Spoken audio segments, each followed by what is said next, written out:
Hi guys, Matthew here. Welcome back to another edition to my class reviews. One of the things I forgot to mention was the previously montages, which happen in every episode. Normally we get those two-part episodes or any TV show in America. At first I wasn't sure if that was a good idea for class to use it, but since Once Upon a Time has them to let the audience recap and know exactly what to expect in the following episode, I'm okay with class doing the same thing. But what makes this montage different is that each clip is from the previous episode rather than any random episode of the series. Tonight, it's Bravish Heart, the continuation to the previous dull episode. Is it better than Lonely Heart? Let's start with the review. First off, if you haven't seen my previous review, it might be a good idea to watch the one before this one, so you can get an idea of where I'm going with this one, yeah? Go ahead, I can wait. You done? Good. Okay, onwards.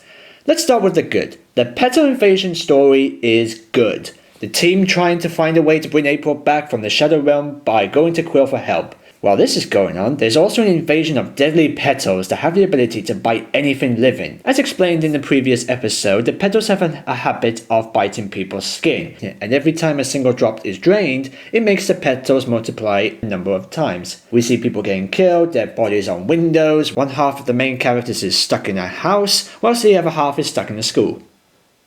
Hey, wait a minute. Doesn't that sound familiar to you? An alien plant is invading the Earth's surroundings, multiplying in numbers, whilst in contact with human flesh, which has the ability to harm or put people in a coma, which also leaves the main characters trapped in two places, which are a house and a school. That sounds like the plot to the Sarah Jane Adventures episode The Gift. For those of you who don't know, Series 3 finale has the Blaverine give a plant known as the ragweed, which was told to save millions of lives. However, they were lying because it multiples into spawns, which they also have the ability to make its nearest living thing suffer a strange illness and then death. You see any difference? I won't say the makers were stealing this idea, but it does take a Doctor Who or Sarah Jane Adventures fan to see that it's the same thing. Apparently Ames, the new principal, says that the governess has put Coal under control in keeping that the school ready for something. They also kept watch on Quill, working on her own, and offered to set her free if she agrees to commit genocide to stop the Petal Invasion. Quill is then angry with Charlie for lying to her and has a good rant at him. Ames comes in to convince Charlie to try and use the the box, against the Petals, but also the Shadow King. Charlie knows that if he uses it, it would also mean the destruction of himself, Quill, and all life. One of the good things about this episode is that it's given me an episode where Charlie is actually interesting. There's this entire scene where Charlie and Quill are having a good old rant at each other. Charlie calls her heartless while Quill says that she's grieving. Sure, she may be a terrorist or a slave, but all she did was for her people, for her pride taken by Charlie's people. Charlie comments on trying to be a great leader, while Quill believes that he can still become one by destroying an entire species. That is probably the one scene in which I actually feel sorry for Quill. The reason I have pity for Quill is that she has no faith, she has no destiny, she has no belief anymore, and only thinks that life tries to kill them and the proper response is to fight back, and she doesn't believe that her life has any meaning.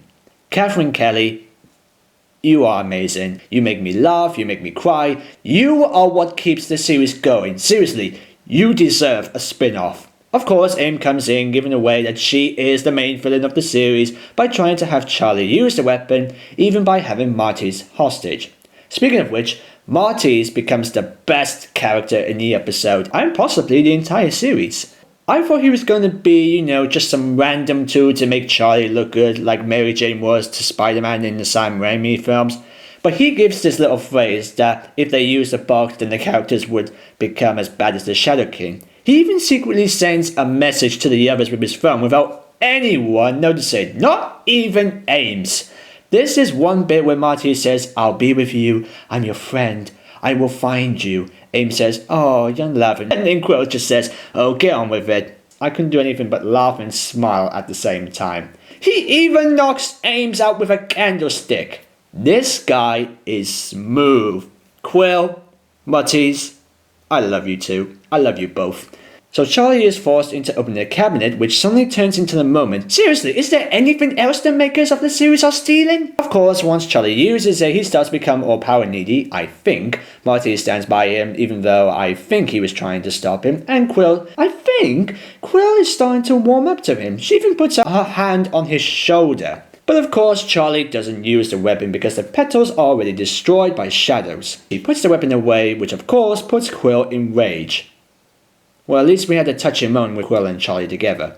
Of course, we get a scene where Ames says that everything was all part of her plan, and the governors know a lot more about Charlie and the others, and she is still offering to heal Quill, which I'm guessing is probably going to happen in a future episode. Oh, and if you want some Quill action, we get Quill smashing a car. Sweet. So on the whole, the invasion story is good. There are some good character moments and some really good elements which tie into the series story arc. There's really only one important element that I don't like. Unfortunately, that's the big problem with this series. You remember me saying that April's story was dull and uninteresting? It happens here again. Every scene with April and Ram is in, I just roll my eyes and say, yeah, whatever, let's get back to the petal invasion.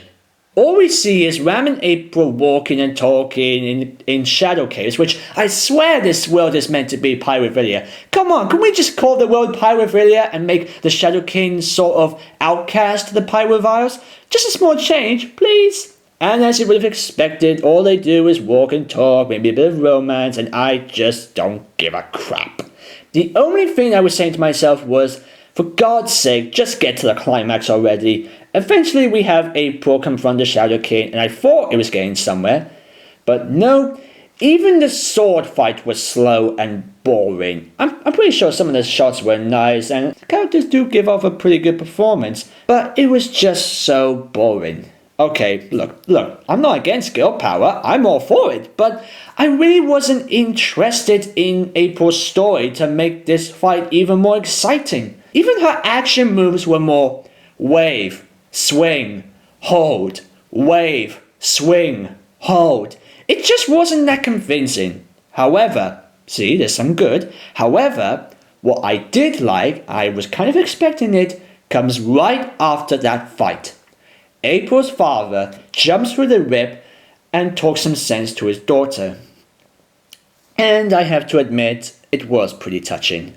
April's father gives his message that he knows that what he's done was wrong, and he talks about how April saying something like, that's not me, and that she can be a better person. I thought, okay, that's typical talk, but then he says something like, even I don't want to be me anymore, and as overacting his performance was, I still found his speech to be really, really touching, and I just want to give this guy a hug.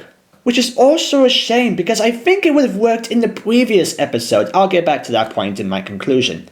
But the biggest problem is this. April defeats the Shadow King, that's fine.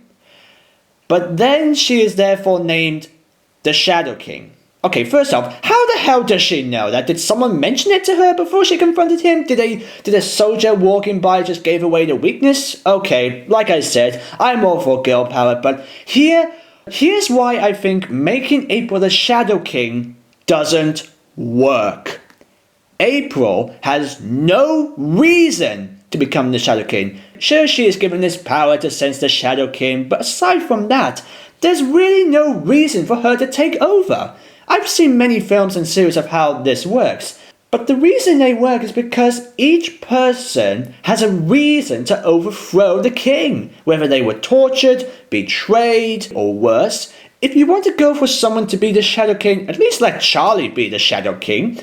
I mean, he's lost his family to them, they are after the box which he's the guardian of, and they've also friended people around him. That would have made much more sense, rather than let this random girl become king. Again, I'm not against girl power. I just don't like this girl. She's not that interesting. God.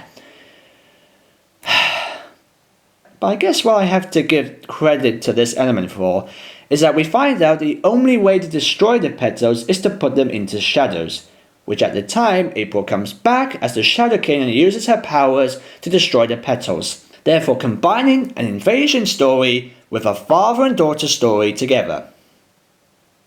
The only problem is they don't fit together. If you want to talk about a father and daughter story while at the same time have an alien invasion, at least make them fit together. The only moments where I think we get them together is when April's mum feels April in the Shadow Realm and April using her powers to destroy the petals. Which overall is just to make us saying, yeah, it's looking good. Oh, by the way, April's in this episode. And it also makes the climax kind of rushed.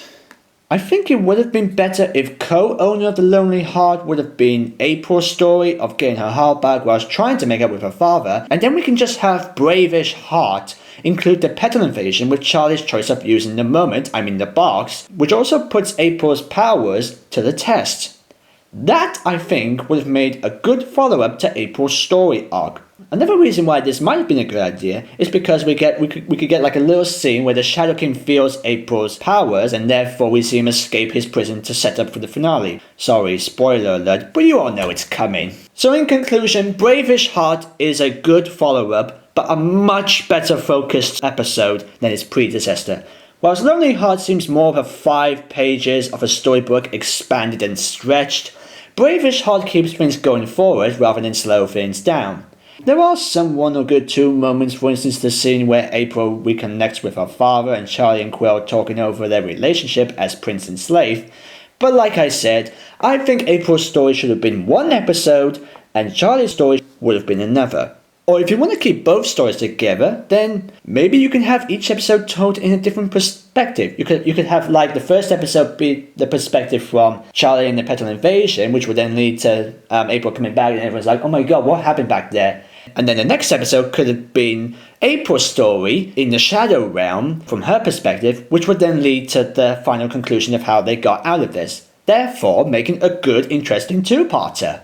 But unfortunately, this idea does happen in the next 2 episodes. Damn! So overall, whilst Lonely Heart made me bored and angry, this one made me smile. Just for a little bit. Some good intense scenes and character moments. We've got ourselves a good setup for the final 3 episodes. We've got a pretty cool villain. We've got a gay guy who's probably the best character in the episode. But the reminder of the previous episode, that is also April's story, does drag it a little bit. Like I said, they should have been 2 separate episodes. I'm giving this episode a 6 out of 10. Since this is also a 2-parter episode, I'm going to combine each score together to make the final result. Since Lonely Heart was 4.5 out of 10 and Brave-ish Heart was 6 out of 10, together they make 10.5 out of 20. Half it we get 5.5 out of 10, so let's round it and give it 6 out of 10. You may complain, some of you might like this 2-parter and that's fine, it just didn't fully work for me. Be sure to leave a comment below, like and share this video, and if you have seen this episode, what did you think about it? And if you'd like to see more of my videos, don't forget to subscribe. Thank you guys for watching, and I'll see you next time. Let's ride.